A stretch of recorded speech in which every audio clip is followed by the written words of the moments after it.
আছে সাবের সাবের লোক যাচ্ছে আমার আলাদা ঢুকে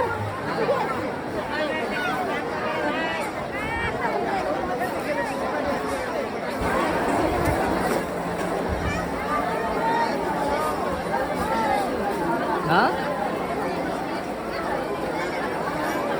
লোক কিন্তু পুরা হয়ে যায় না প্রচুর লোক প্রচুর যত লাগলে আড়ি মরে